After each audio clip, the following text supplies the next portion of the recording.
उत्पादन की लागत को तो प्रकट करती है, लेकिन अगर उसमें जुड़े हुए संसाधनों की कीमत का भी मूल्य अगर उसमें जोड़ लिया जाए तो उनकी लागत कई गुना बढ़। तो इसलिए समाचार पत्र जगत पर व्यवसाय हावी होने लगा है। लेकिन समाचार पत्र या व्यवसाय भले बन जाए, इसे समाज ने एक विशेष मान्यता प्रदान की है। हमारे संविधान में तो हमारे लोकतंत्र के 3 ही स्तंभ है, कार्यपालिका, न्यायपालिका और विधायिका। समाचार पत्र या प्रेस, उसके लिए कोई संवैधानिक व्यवस्था नहीं, लेकिन ये चौथा स्तंभ माना जाता है लोकतंत्र का। इसे चौथे स्तंभ के रूप में अगर किसी ने मान्यता प्रदान की है तो सरकार ने नहीं, तो जनता ने मान्यता प्रदान की। तो जो क्षेत्र, जो कर्म क्षेत्र, इसे मिशन मानो, प्रोफेशन मानो या बिजनेस मानो, जिसे जनता की मान्यता प्राप्त है वह वैसे ही प्राप्त नहीं होता।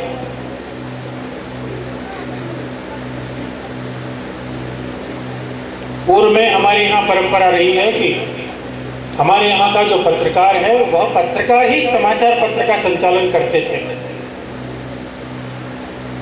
और सच में कहा जाए तो आजादी की लड़ाई के जो योद्धा थे वे योद्धा ही पत्रकार थे। पत्रकारिता का क्षेत्र किसी चीज की प्राप्ति के लिए नहीं था। अभी तो जैसा माखनलाल चतुर्वेदी ने कहा है कि मुझे तोड़ लेना वनमाली, उस पथ पर तुम देना फेंक, मातृभूमि पर शीश चढ़ाने जिस पथ आए वीर बने। यह पत्रकारिता का क्षेत्र मातृभूमि के लिए समर्पण कर देने वालों का क्षेत्र था, और यहाँ वही लोग आया करते थे। समय बदल गया होगा, युग बदल गए होंगे, परिस्थितियां बदल गई होंगी, चुनौतियां बदल गई होंगी, लेकिन जैसे व्यक्ति चाहे जन्म ले, युवावस्था को प्राप्त करे या जरावस्था को प्राप्त करे और चला जाए, व्यक्ति की शरीर के स्वरूप में परिवर्तन होता होगा, लेकिन उसकी आत्मा कभी नहीं बदलती। ठीक उसी प्रकार पत्रकारिता समय के अनुसार चाहे जो रूप धारण करती रहे, लेकिन पत्रकारिता को अपनी वह जो आत्मा है, उस आत्मा को सदैव वही रखना है जिसकी अपेक्षा जनता। पत्रकारिता की प्रतिबद्धता जनता के साथ ही हो सकती है और किसी के साथ नहीं हो सकती। जैसे जब हम प्रतिबद्धताएं रूढ़ शब्द में सत्ता के साथ जोड़ते हैं, प्रतिष्ठान के साथ जोड़ते हैं, तो उसके दुष्परिणाम क्या होते हैं? यह महाभारत का एक उदाहरण हमारे सामने है, और वह है भीष्म का। भीष्म के समान दृढ़ संकल्पी, भीष्म के समान योद्धा, भीष्म के समान अपने सिद्धांतों के प्रति समर्पित दूसरा कोई व्यक्ति नहीं हो सकता। लेकिन भीष्म ने जब अपनी प्रतिबद्धता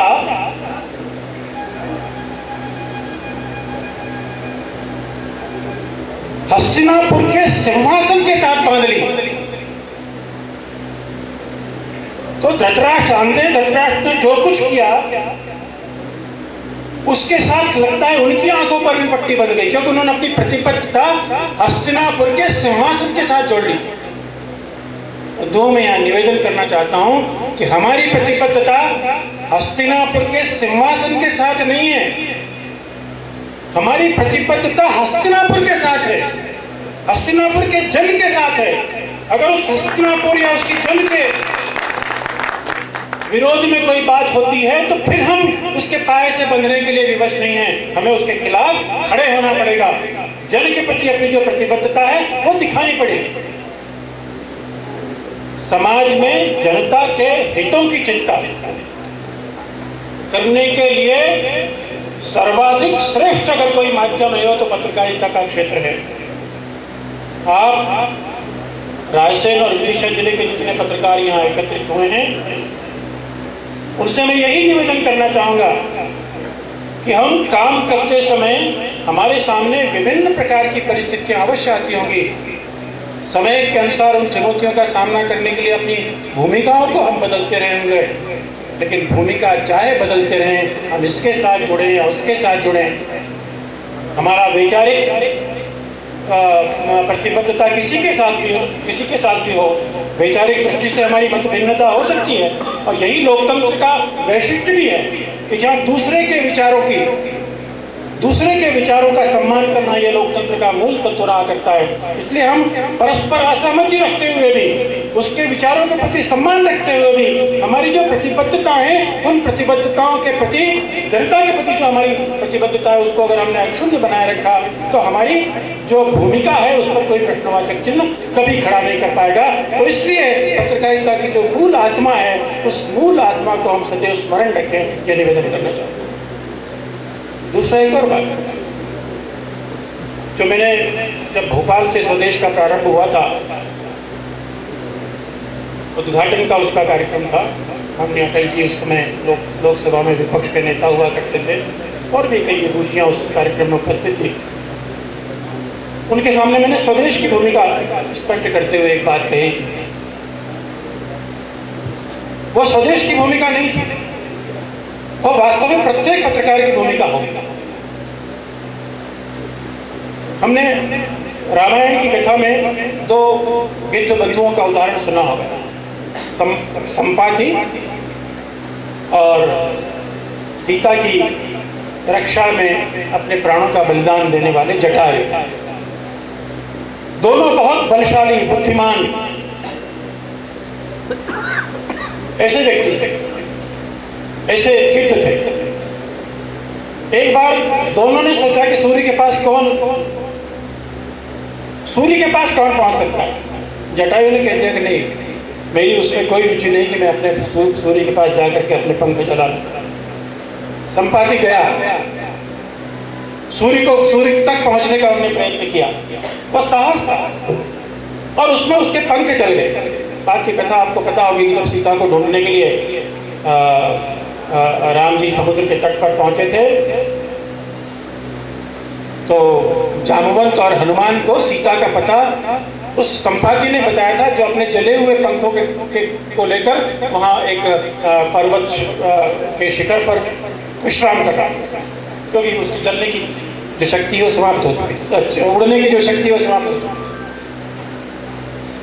तो संपाति ने अपना जो साहस है, अपनी जो शक्ति है, उसको दुस्साहस में परिवर्तित कर दिया और अपना बलिदान उसने कर डाला। लेकिन जटायु ने भी बलिदान किया। जटायु ने कब बलिदान किया? अपनी शक्ति का अनावश्यक प्रदर्शन करते हुए नहीं, लेकिन जब उसे देखा कि माता सीता की जो इज्जत है वो खतरे में है, एक राक्षस उनका अपहरण करके ले जा रहा है, तो फिर अपने प्राणों की चिंता किए बगैर जटायु रावण से भिड़ गया। रावण ने भले उसके पंख काट डाले हों, लेकिन अपनी शक्ति का जिस काम के लिए उपयोग करना चाहिए उसका उपयोग करते हुए माता सीता की रक्षा में उसने अपने प्राणों का बलिदान कर दिया। बाद में स्वयं भगवान राम ने एक पिता के समान जिसका क्रियाकर्म किया हो, ऐसा रावण को सौभाग्य प्राप्त, जटायु को सौभाग्य प्राप्त हुआ। मैं कहना क्या चाहता हूं, आपके सामने चुनौतियां आएंगी, दुस्साहस करके अपने आप को बलिदान करने की आवश्यकता नहीं है, लेकिन जहां लोकतंत्र पर संकट हो, जहां जनता पर संकट हो, उस समय फिर जटायु की भूमिका निर्वाह करते हुए अगर अपने प्राणों का बलिदान करना पड़े तो हम करने के लिए तैयार हैं। यह है हमारी भूमिका। दुस्साहस नहीं, लेकिन साहस का परिचय हम सदैव देंगे। अपनी आंखों के सामने जिस जनता ने हमें प्रतिष्ठा प्रदान की है, जिस जनता ने हमें विश्वास प्रदान किया है, जिसके प्रति हमारी प्रतिबद्धता है, जिस लोकतंत्र के कारण से हम जीवित हैं, उस लोकतंत्र की रक्षा के लिए आवश्यकता पड़े तो हम पीछे नहीं हटेंगे। इन भावों को अपने अंतःकरण में विराजमान रखने की आवश्यकता है। और मैं इस अवसर पर जो आप यहाँ एकत्रित हुए हैं, अपनी शुभकामनाएं आपके प्रति प्रकट करता हूं।